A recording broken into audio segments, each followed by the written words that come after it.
John, welcome. Hello. Do you know, over the last few days, I was wondering whether I was talking to the right person, really, because Eddie the dog has become such a sensation on Instagram that I thought, well, maybe I should be speaking to him, but maybe he's a man of few words. I don't know. Yes, and, well, he's only got one word, and it's woof. So you're talking about Eddie, my Staffordshire Bull Terrier. He's splendid. He really is splendid. He is absolutely lovely. He's the second dog that I've had. My dad was a butcher, and so we never had pets when I was growing up, unless, of course, you count a dead pig as a pet, but that doesn't really work out because it's really difficult to take them for a walk. So we had a staffy called Rosie, who was lovely, who was named after the AC/DC song "Whole Lotta Rosie." Yeah, you see, you're exactly. You're already revealing that much about yourself. And Eddie is named after Eddie the Ed, who is the mascot for Iron Maiden, and is on all their album covers. He's like a monster. See, I'm going to continue to perpetuate the myth that it's named after me. Of course, yeah. Yeah, why not? Yeah, and maybe if we get another dog, we might call him the Mighty Seckerson. How about that? That would be wonderful. Now, John, I know you've had a very, very difficult and turbulent time since returning from China. Yeah. In the wake of this thing. I mean, were you aware when you came back from that trip the magnitude of what was about to hit? Presumably not. No, not at all. Lockdown has been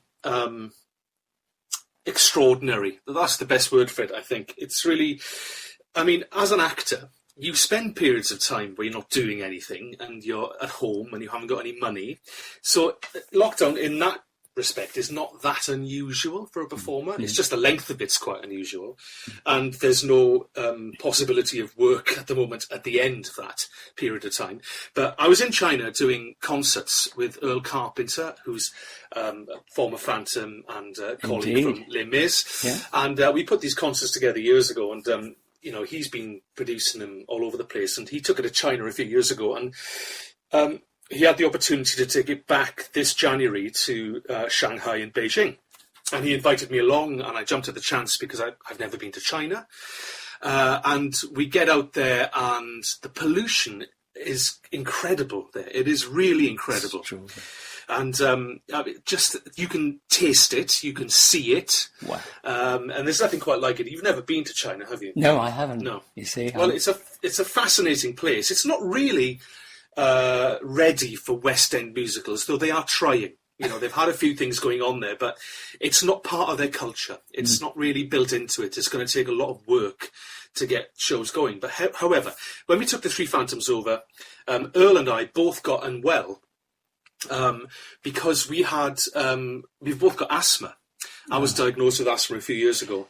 And the pollution was so bad, we both lost our voices. Good grief. Now, interestingly, we weren't really talking about this virus then. Nobody really knew about it. There was some gossip about it possibly being a little thing like, SARS or something like that. In fact, I've got an amusing story to tell you about SARS in a second. The talk was about the pollution. So I had to go on stage one night because I couldn't sing the whole show. And we had a guy called Alistair Barron in the cast who covered my bits. But I was still going on and singing some things, but I had to explain to the audience, I had to give a little speech beforehand saying why I wasn't able to perform. Now, I wasn't allowed by the local promoter to mention the pollution. Yeah. Because politically they don't talk about it. I had to tell everybody I was ill. Now, looking back, that probably wasn't the best thing to have said. But also, Earl and I, we might very well have had it. Yes. We might have had a mild version of it because it was all chesty. It was all, oh my goodness, you couldn't breathe and things like that. So we saw some amazing Chinese doctors out there, and they fixed us right up. And of course, when we stepped off the plane back in London, we were like, it's ridiculous. So it was definitely the pollution. Yeah. So then I came home from that, and I went down to Wales, to my hometown, to do a little concert there, like a benefit concert for a charity. And I jokingly walked on stage wearing a mask. And the house was laughing a lot about it. And that's how people did not take it seriously at all. Yeah, at all. The laugh caught in your throat. Yes, indeed, it would turn out. Yeah, no, Yes. and also it was a poignant evening for me because it turned out to be the last time that my parents were to see me perform live, because they've both passed away in the last few months, which is why it's been such an extraordinary time for me. So sorry. Yeah, it's. I mean, people during this time, as you said, have tried to be extremely creative and doing what they can. I know you've done a recent streaming event with China again, but we keep getting knocked back. I mean, the recent announcement of the drive-in tour of Six, the musical, which I think is a cracking piece, has been cancelled because of local spikes. And, it's really very difficult. Yeah, that is the problem. Now, to come back to Earl Carpenter, he and I produce things as well, and we've been trying to we were supposed to do a concert last weekend in Southampton called Voices of the West End. Yeah. And these things are normally very easy to put together.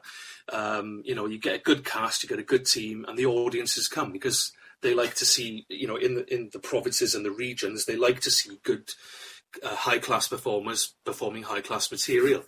And so it's usually very easy to put these shows on. But of course, because of COVID-19 and lockdown and the whole uncertainty surrounding everything, from January, the gig I just mentioned to you, which I did in my hometown of Buryport, was the last show I did. I cancelled a tour to Japan, a tour to India, at least half a dozen big festivals went. The cruise, I'm supposed to be doing the musicals cruise stages, which is happening in September, October. That's been postponed. Well, that'll be a no-no for some time, I suspect, because cruises are a real problem. I mean, the last big event in London that we were both connected to in some way was, of course, the run of the concert staging of Les Misérables, where you alternated with Alfie Boe and did probably rather more performances than you thought you were going to do. Yes, I did. In fact, I was supposed to do 2 a week out of the... I think we did 7 shows. I can't remember now. Or was it 8? I think it was 8. It was 8? Yeah. Alfie did 6, I did 2. And it turned out with his... he had issues vocally or was ill or whatever. I ended up doing just 1 less than him. We almost split it halfway. Yeah. So I did 4 a week for the whole time, really. Yeah. It worked very well, I thought. I mean, having that really big band and some smart lighting and video work, I thought it was, they really made a real fist of it. Yeah, absolutely. I mean, Cameron, obviously, he's produced concerts of Les Mis in the past, and the big one at the 25th anniversary of the O2. I remember thinking at the time, this is a shoo-in to travel around the world now. They've got the set. They just have to get the cast. But Cameron was very much of the mind, when I spoke to him in rehearsals for the Gielgud concert, he was very much of the mind that he didn't want to travel to big arenas, 20,000 seaters, even though he could have made a lot of money. He wanted it to remain, Les Mis in concert, a very theatrical experience, so he wanted to bring it down a bit. But he was always looking for the right opportunity. That's why it took nearly 10 years to produce this concert. And it was a wonderful experience. And Cameron really, like in all his shows, he really, he pulls out all the stops. Yeah. And he still created, even though, I mean, when it was first muted to me, it was actually Christmas Eve last 2018. Yeah. And it's 2020 now, isn't it? It certainly is. Christmas Eve, I had nothing in the book for 2020. I had a couple of concerts, and then my agent calls me at Christmas Eve at about 5 o'clock saying, would you like to do this Les Mis concert? And I'm like, what Les Mis concert? Oh, they're doing it in the West End. It's like, what? Where? But it's still running in the West End. Yeah. And then she told me the whole idea was to do it whilst the regular show was closed. Extremely clever of Cameron. Yeah, and of course, extremely clever. Yeah, and it was the best Christmas present I could possibly have had. Of course. I mean, we crossed paths around that end of year when I was hosting an evening with Claude Michel Schomburg, the composer, at the Bridge Theatre, when I very unkindly insisted you sang the title song of Martin Guerre, which you said you would never, ever sing again.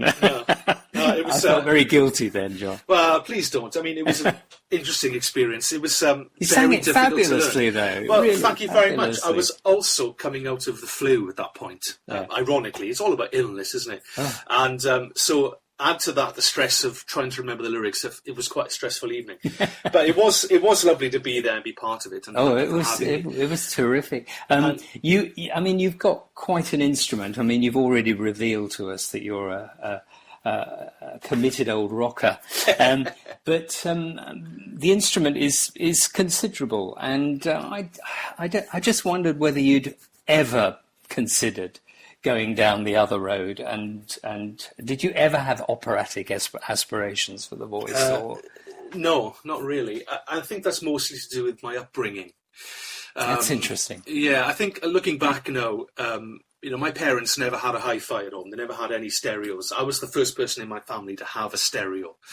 But I loved all sorts of music. But because I wasn't brought up listening to it, I immediately gravitated towards the pop and rock because that's what I was listening to on the radio. Mm-hmm. So I guess I learned to sing by listening to rock bands and pop bands. And then Michael Ball was on top of the pops, of course, doing Love Changes Everything. And then, we had chess and I Know Him So Well and all these things. So that kind of opened my mind to that world. And the first real experience I had of any kind of operatic music was Nessun Dorma during the Euro 96. I can't remember. Yeah. So it wasn't even that long ago. I mean, really listening to it, I thought, that sounds really interesting. So I can do like a quasi-operatic voice, but I guess that's what all opera singers start off doing. They copy other opera singers. Right? That is certainly true. But the rock side of things has stood you in good stead because there are tricks, aren't there, to singing some of these really. I mean, roles like Jean Valjean, which has extraordinary range, and you need to have incredible stamina to sing the part. Yeah. Although you've said to me, which I found fascinating, that Phantom, which is only a short role, really, I mean, by comparison, is, you think, the more demanding? Yes, definitely. And why do you think that? Well, firstly, it's not strictly in my voice. When I was out in China and I saw this Chinese doctor, they told me I wasn't a natural tenor. And so I've got this... Thank you very much for your compliments about me having a wonderful instrument, by the way. Yeah, not at all. It's a line I've used in nightclubs many times. I was told by this... I was always described by musical theatre people as a barytenor. So a cross between a baritone and a tenor. Right? Yeah. But naturally, I'm a baritone. And I've got the ability to push my voice into another range. Yeah. But it takes a lot of vocal effort and strength to do that. So even though I'd been singing Valjean and singing high for a long time, because that's what I enjoy doing, and it was a challenge, singing as a baritone for me is no different to speaking. It's in the centre of my chest and my voice. I can hear that even now. Yeah, and some mornings it's lower than others, as I'm sure you know what I mean. Certainly after those nights in the nightclub we spent together, Ed. So this Chinese doctor told me I was something called a spindle tenor, which I've never heard before. Oh, I've not heard that. I know. I've Googled it since. It might have been her accent, I don't know. But spindle, S-P-I-N-D-L-E, and it's a particular type of tenor who's a baritone but can create a tenorial timbre to their voice higher up. Well, you've often talked about the scream, which, in Jean Valjean, certainly, where you can actually create an effect of really going into the stratosphere without actually singing it. Yeah. Well, it's little technical things. Like I said, listening to rock bands and copying what they were doing and doing it a lot, I learned how to do it safely without even really knowing what I was doing. Then I went and trained as an actor, and I got, speech training, how to produce the sound safely. And I found that what I was doing was natural. Everything I was supposed to be doing, I was already doing. And I even had a singing teacher in drama school. I had one lesson with her, the wonderful Gilly Ann Kays. And she said to me, I don't think you should have any singing lessons because what you do is correct. It's natural. Yeah. And if you start applying any kind of logic or insight into what you're doing, it might ruin everything. You might start overthinking things. Yeah. So, so the scream and certainly growling under your voice, that kind of thing. It's all to do with relaxing your chords. Now, when I did Phantom, you could have any Phantom on here chatting to you, and they will all tell you that after about 6 weeks of doing the role, they go off sick, they lose their voice. And it happened to me because the demands of the role are ridiculous. The intensity off the bat is massive. You have to have a lot of anger and angst, but then every now and then you come right down to this internalized, almost whispering, which is that's very taxing on the voice. A stage whisper or any kind of whispering is highly it's badly thought of from a technical point of view, because it just puts a lot of air on the chords, dries them out, and then you end up straining them. Yeah. But that's what all these Phantoms do. I mean, you can ask anyone, any of the people that have worked, Simon Bowman, Ramin Karimloo, Killian Donnelly will tell you that the first 4 or 5 weeks are when you really learn to sing the role into your voice, and it's extremely difficult. And one of the reasons for that is Valjean, you start off gentle and then it grows, and it's a much more sung, supported noise. So you're using all your muscles, your diaphragm and everything to perform that. Yes. But in Phantom, it's a lot more it's kind of like the difference between opera and film acting. Yeah. You know, so you have to be really intense for a short period of time, and it's absolutely exhausting. So that's why I always found Phantom much more difficult. Yeah, you see the concentration you're talking about of those specific scenes. They're so concentrated. I mean, Music of the Night alone, there you are at the beginning of the role, really, and you're singing this extremely difficult, It is one of those extremely difficult song. People don't realise it. It's one of those things that when you've done Phantom and you're one of the actors who played the role, or indeed Valjean, you become part of a very select little family of people. There's not many. I think in London there's been less than 20 actors who have done it. So you become part of this little family, and we all know how hard it is. And when people joke to you about, you're only on stage for 25 minutes, you have to say to them, but what are 25 minutes? Yeah, well, it's Parsifal's only on stage for something like 19 minutes in Wagner's opera. But my goodness me, Yeah, exactly. He knows his son.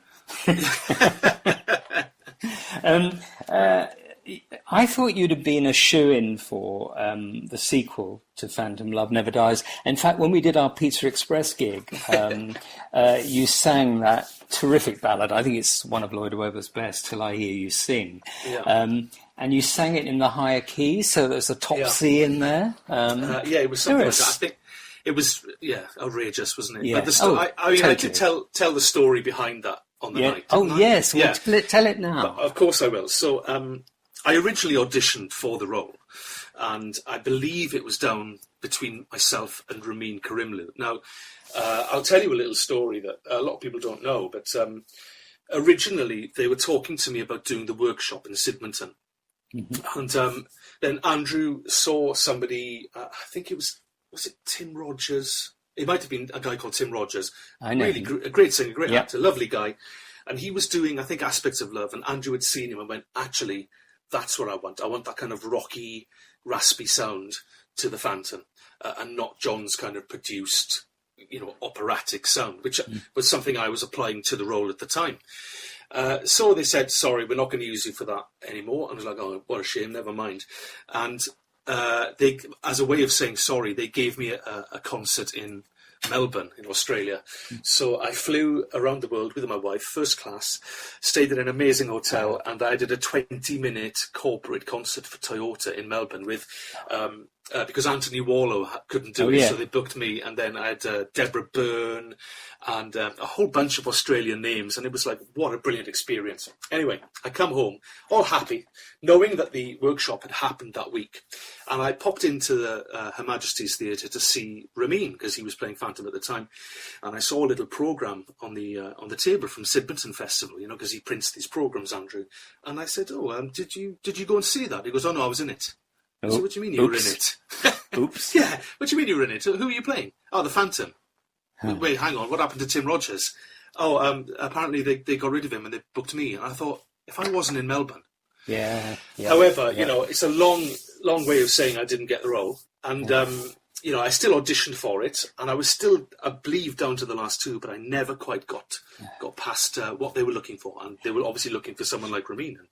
And I know Ramin had a really tough time working on the show, and because there was a lot of tension behind the scenes with change of director and all that kind of thing. I will never forget the press launch for Love Never Dies. It was at Her Majesty's Theatre. They had the full orchestra there. Everybody, we were all tagged, because I was considered a member of the press at that point. We were all tagged according to whether we were print journalists, radio journalists, and they filled that theatre with press. What, the whole place? The whole place, well, not the upper circle, right, just the stalls and dress circle were packed. Yeah. And Simon Lee did the big waltz orchestral number. Oh, yeah. And then Ramin did Till I Hear You Yeah. Sing. And Lloyd Webber came on. It was such a jamboree, as only Lloyd Webber could put together. Actually, I think it's one of his best scores, and I really have a lot of time for it. I agree. It's great. I mean, now, there are problems. I have to go back a little bit. There are problems with the story. Yeah. And I don't think when they changed the show, when they re-envisioned it halfway through its original run, totally agree with they you. didn't really address that. No, I totally agree with you. And they also got rid of what I think was one of the best visuals to opening to a show I've ever seen. Yeah. The original kind of 3D design thing was just breathtaking. Yes, it was. Very often these revamps don't work. I mean, I've said to Claude Michel that Martin Guerre, the revamp of that didn't add anything. It took away, if anything. Yeah.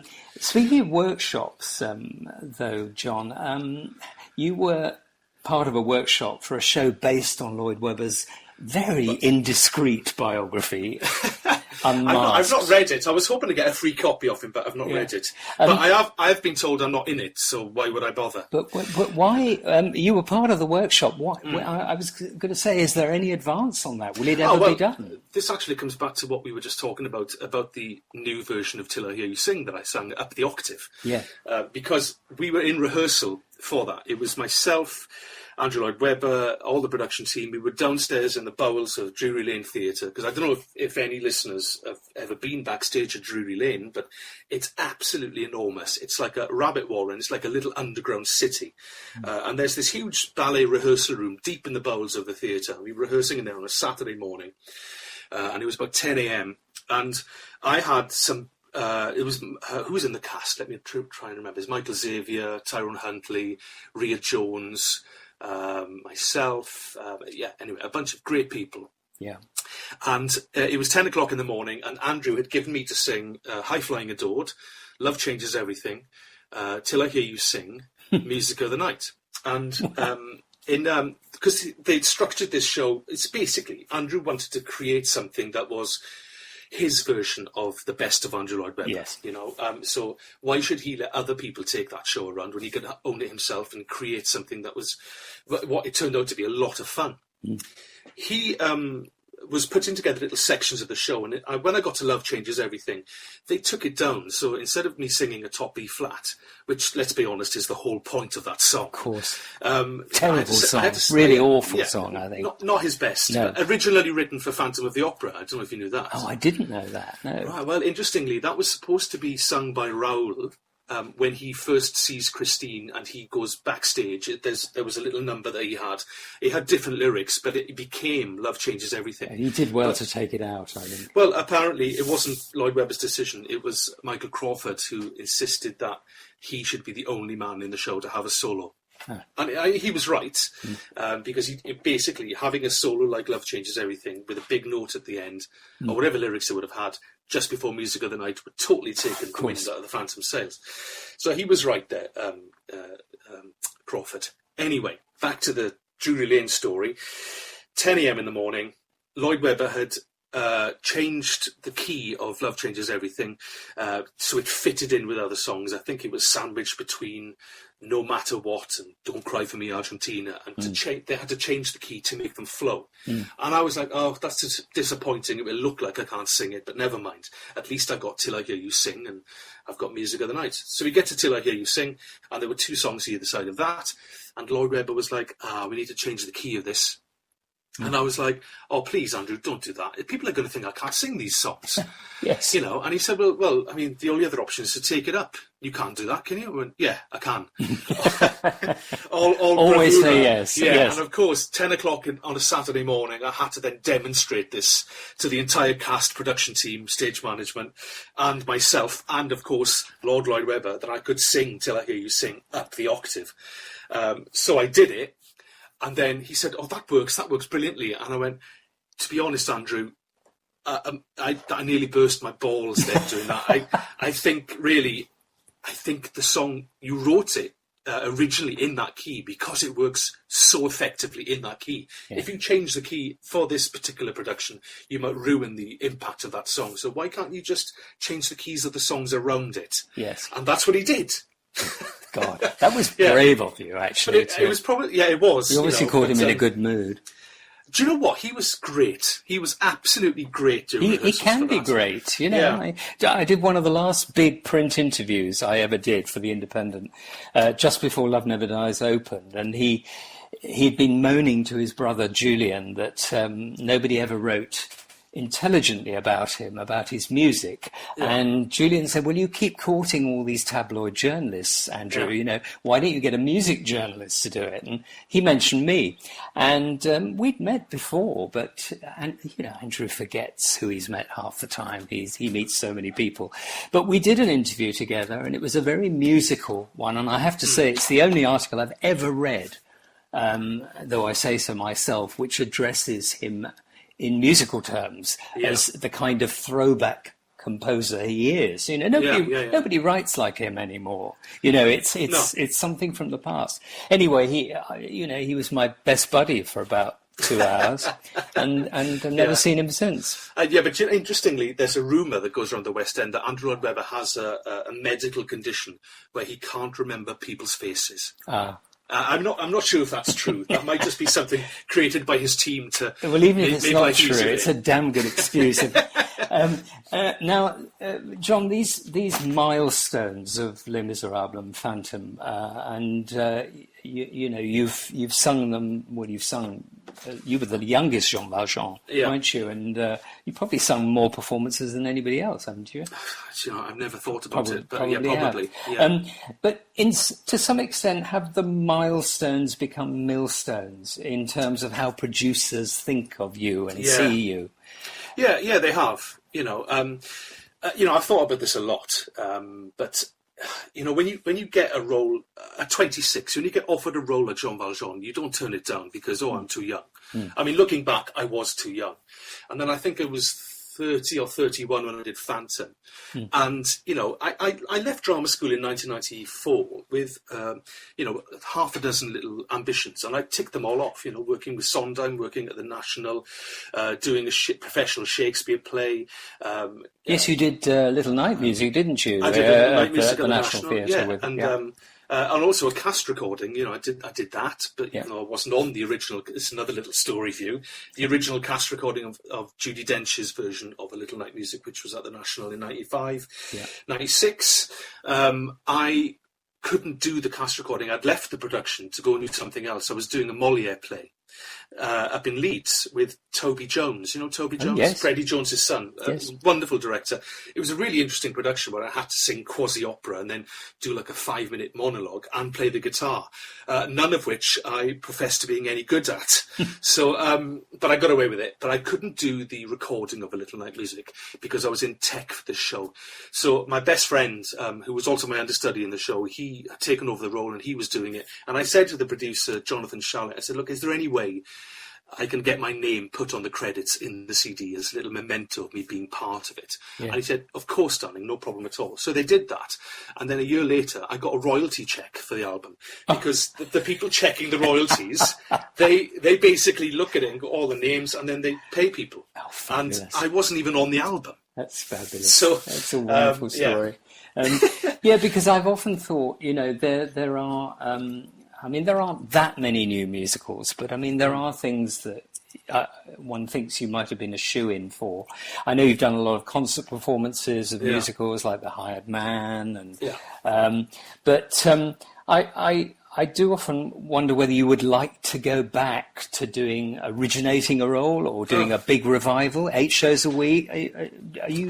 Are you up for that? I don't know. Certainly, at the moment, I'm enjoying lockdown too much. The fact that I can walk my dog and cook food and just watch TV every night. It's an interesting phenomenon when you're in a show for 8 shows a week and then you leave. At about 6:30, 7 o'clock at night, immediately in months after you've left the show, you start to get twitchy around that time because that's the time your body clock's telling you should be getting ready for work. Yep. Yeah, and I haven't felt that way for years now. It's also, I'm turning 50 next year, and that kind of thing doesn't appeal to me as much. But if the right thing came along, then why not, But interestingly, like going back to the question about a millstone around my neck, I've got a musical director that I work with all the time called John Quirk, who is Welsh, and we've known each other for many, many years, and he travels around the world with me, does albums with me. And he said to me, once he said, you've got a T-shaped career. And I was like, what do you mean? Well, you've gone so far, and then you've got Valjean, and then you've got Phantom, and then you go back and forth. And there's not really anything higher than that in musical theatre terms, unless you want to earn no money. If you want to do something, let's take, for example, someone like Hadley Fraser and Rosie Craig, and they do amazing work. But they're known for being actors who do little, different types of things and having versatility. You can have actors like myself who I believe I'm versatile, but I don't get the opportunity to show that because I've paid my mortgage and I've got kids and I've got, my wife who loves shoes. So I have to stay in these shows to earn money. So it very much became, after about 5 years after leaving drama school, it very much became a job. It stopped being that kind of dream career. And I was working in the West End, and you meet lots of other actors in the West End who do the same thing. There's a bunch of actors who go from show to show to show, a featured ensemble, never playing leading roles and never wanting to. And they are basically using a career in the arts as a job. It's very honest of you. Very honest of you. It became the actors in the West End who do this. It says that they're on the circle line, dear. So go from show to show to show, just go round in a circle. Cats, Les Mis, Phantom, Cats, Les Mis, Phantom, like that, And it got to a point where I had kids, and I got to a point. I think I might have told you this ages and ages ago when I was first playing Valjean. When I left drama school, I went to Central, and it's a really good training you get there. And you get training in every different kind of genre and discipline that they can think of. And I left drama school, like everyone in my year, ready to do anything. But then I found, because I could sing, I had an extra string to my bow, and that meant that I could go into musicals and I was more likely to get work. And the fact that I'd come from a small town in Wales, and my dad was a butcher, and the only other option to me was going back there and becoming a butcher, I decided to stay where the work was. I have friends from drama school who went and did films and telly, and it was very much my career was defined by the decisions I took early on, and that's the same for everyone. And that's why whenever I get asked by young actors, have you got any advice? I'd say be very careful what you choose to do in the first 2-3 years of your career, because that is what will end up defining what you do for the rest of your life. But of course, you were defined by 2 very famous roles in 2 very famous shows, and where you travel with your solo work, your concerts. I was going to ask you where you reckon the enthusiasm is greatest. Where are you biggest, John? Probably Japan. That's interesting. And they love musical theatre, and like China, like I mentioned earlier, they don't really have a history of that kind of thing in their culture. But they've really embraced it. Shows like Les Mis and Phantom have been hugely successful there. In fact, I saw Les Mis in Japanese when I was there once, and it was just as effective, and not even knowing the language, I was crying at the end. Yeah. And I know the show inside out, but they love quality performers, and China also love light opera, because it kind of harks back to their musical culture. Yeah, Chinese opera has got its own kind of feel and sound. And no theatre and kabuki theatre and all that kind of thing. It's a very operatic way to perform, and they love that kind of music, which is why these kind of big blockbuster, particularly Andrew Lloyd Webber and Claude Michel Schoenberg, that kind of thing, they love that kind of music. They probably wouldn't love things like Rent, for example, or Spring Awakening, or any of these kind of modern Dear Evan Hansen. Yes. Yeah, I mean, that's a show I've yet to see, but it's terrific. I adore the score. Yeah, absolutely wonderful. wonderful. Aren't they? Pasek and Paul are, I think, mega talents. Oh, indeed. I mean, I think I went to see The Greatest Showman, the movie, and it's not a very good movie, but the songs are an absolute knockout. I came out saying, "My goodness me, what a set of songs!" Yeah, exactly. Because they write in the pop idiom, but they have their own very distinct voice, which I think is really rare and exciting nowadays. Yeah, it is. Yeah, so but that. Love to see where they go next, actually. Well, I mean, it would be interesting to see them take on like a big romantic, old-fashioned tale. Can you imagine? There you are. You think of one and suggest it, because that could be your new role. I mean, do you remember when Andrew Lloyd Webber was writing The Master and Margarita? Do you remember that? Oh, yes. Yeah, see, I read that book, and I read it thinking this would make a wonderful musical, and he couldn't make it work. So maybe it'll be something like that. Yeah, a classic novel.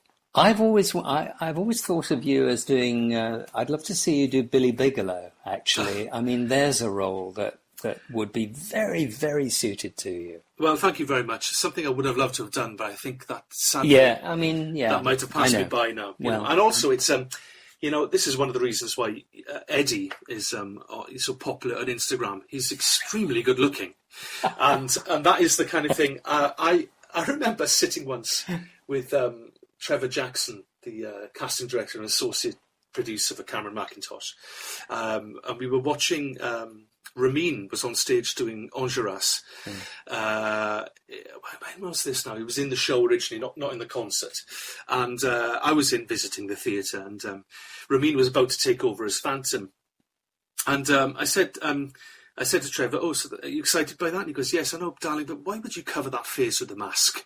Yes, I know. And he said, "Phantom," he said, is really for character actors who aren't that good looking." And I went, "Oh my God, thank you very much." Yes. And he went, No, that's not what I mean. You know what I mean? Yeah. Oh, yeah, okay, yeah. So but there's an earthiness about you, and I wasn't really when I talked about Billy Bigelow, I wasn't referring so much to age as the fact that you have an earthiness about you, which would have been perfect for that role in your head. Thank you very much. Yeah. Yes, I mean, unfortunately, these roles are not really for me anymore. No. But that's fine, because I can still sing these songs in concert.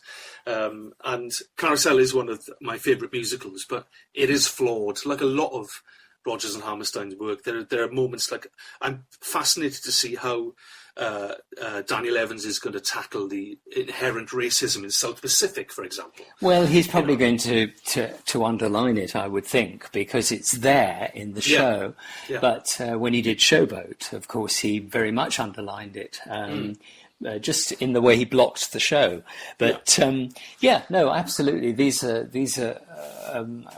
they're classic shows, but they, you forget how skillful they are. Oh my gosh, yeah. I mean, all the Rodgers and Hammerstein shows are masterpieces. There's no accident that they're central repertoire. Yeah.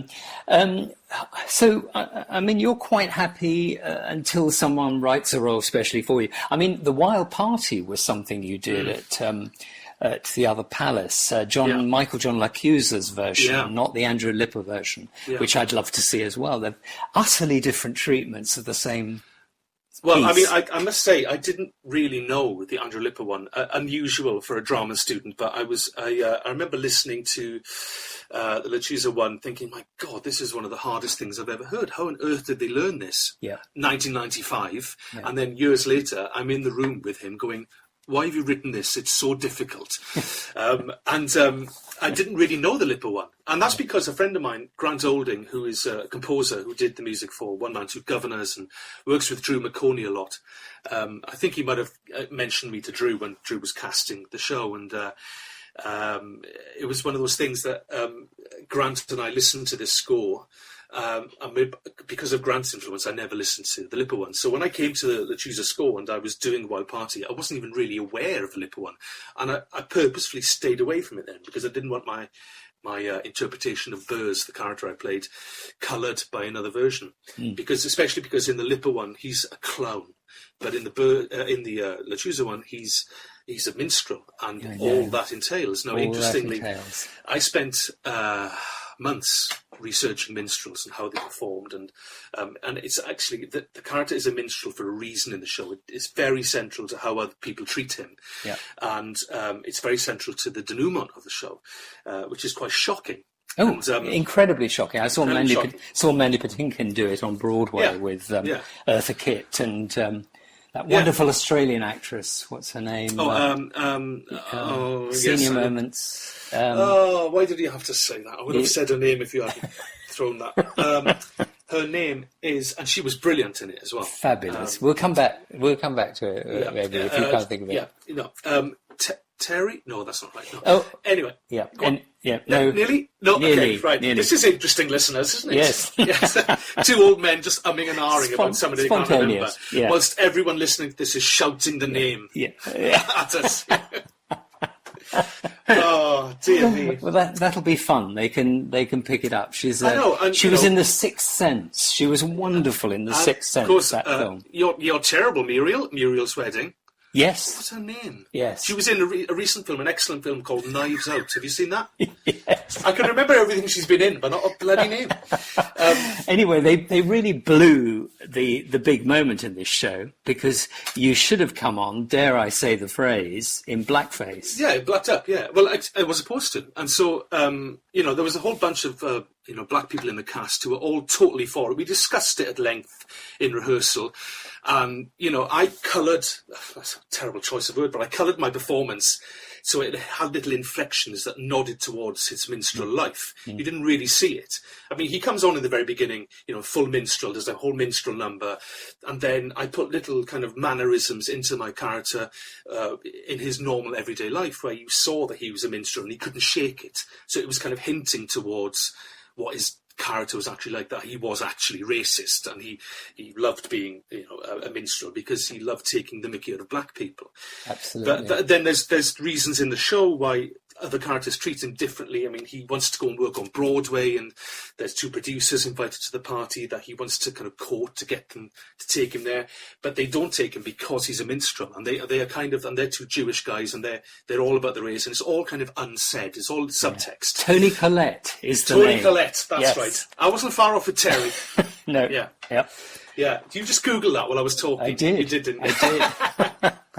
Right. This is why I love audio so much. You see. Yeah. Now you see. Yeah. So anyway, the end of the show, the character blacks up again, and then he commits murder, and he has this really racist speech, and it's very shocking. So anyway, we get to the first dress rehearsal, and we only had one dress rehearsal before preview. As is always the way in smaller theatres, you never get enough time.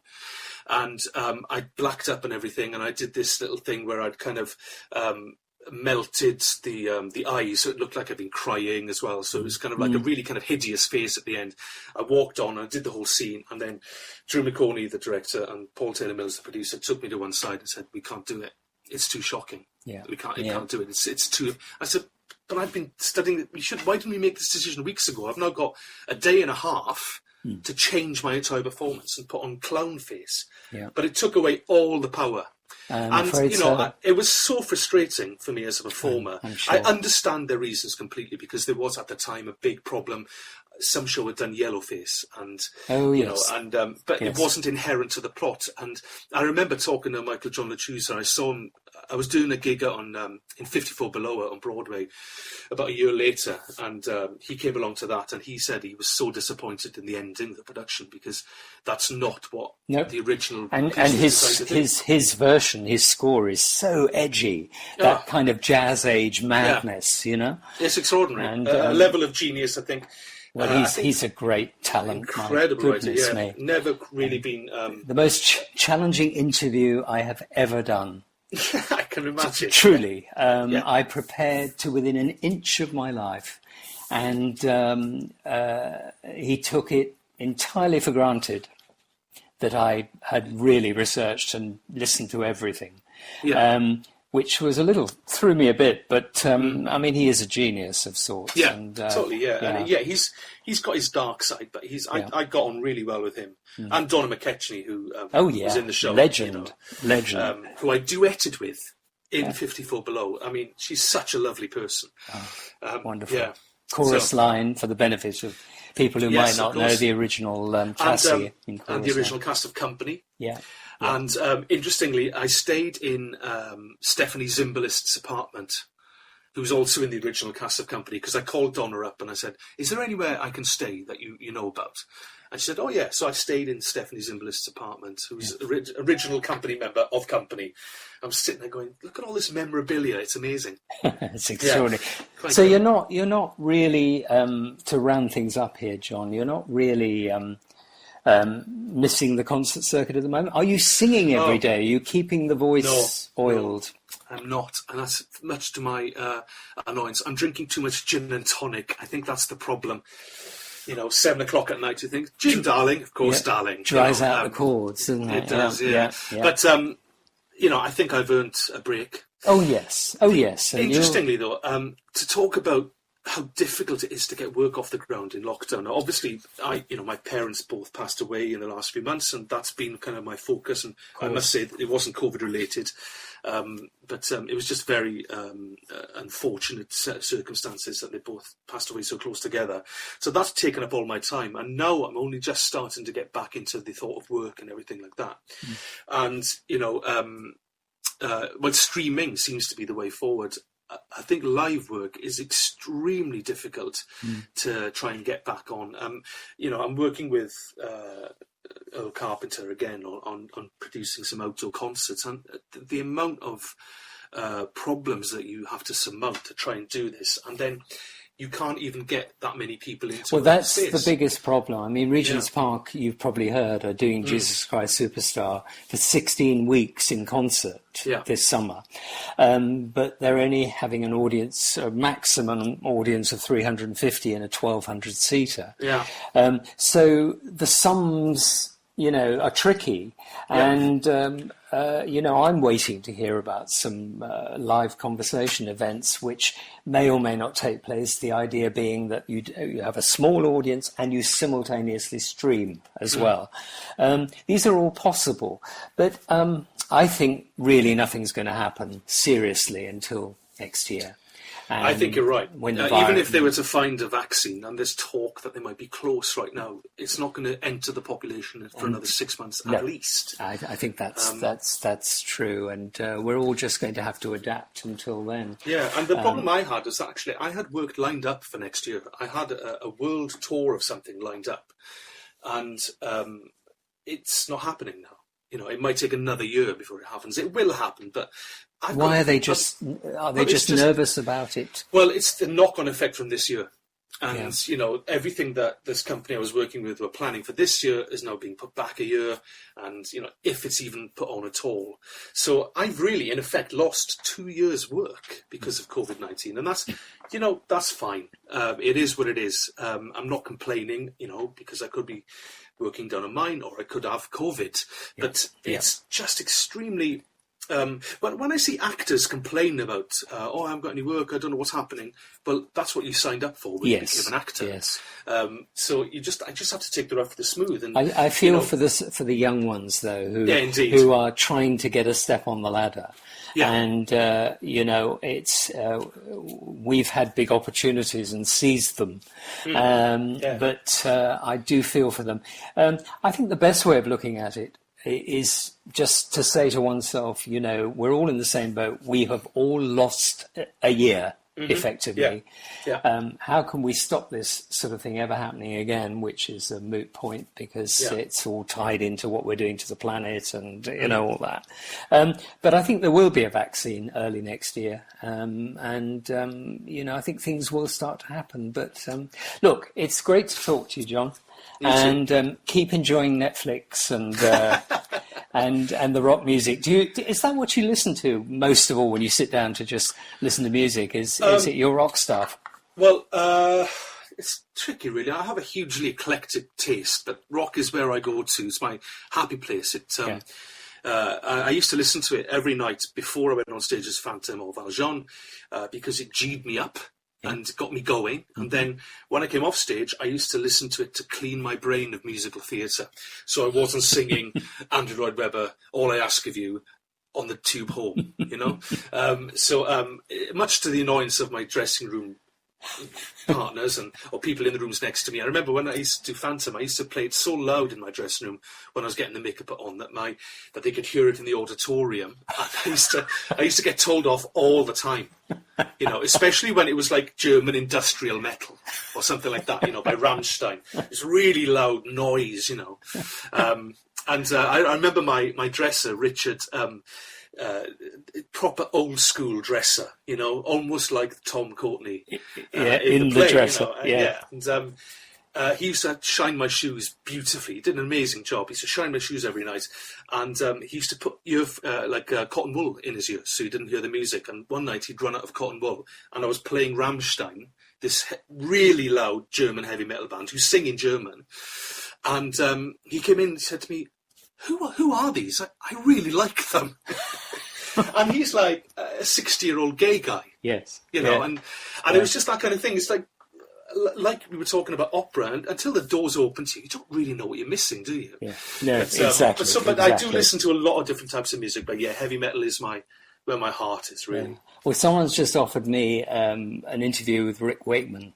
Really? And because he's got a new album coming out, and I just thought back to my youth and how obsessed I was with Yes and bands of that ilk. So you see, I've been there too. There you go. Well, interestingly, Rick Wakeman's kind of outgrown Yes, isn't he? He's his own brand, of course, now, isn't he? Of course, absolutely. And his new album is called The Red Planet because he's obsessed with outer space and Mars in particular. So there you go. John, bless you, and thanks for joining it. And I shall send my regards to Eddie, who and tell him to say something on Instagram because he looks so cute. And, well, he's one of those dogs because he's a staffy. People automatically think he's a bit aggressive because he's got this kind of muscularity about him and this kind of big head. But he hardly. You can get a peep out of him. You're lucky. It's very rare he makes a noise. That's wonderful. So well, thanks a lot. He's a gentle giant. Thanks, Thank John. you very much, Edward. Thanks, John. Look after yourself. And you.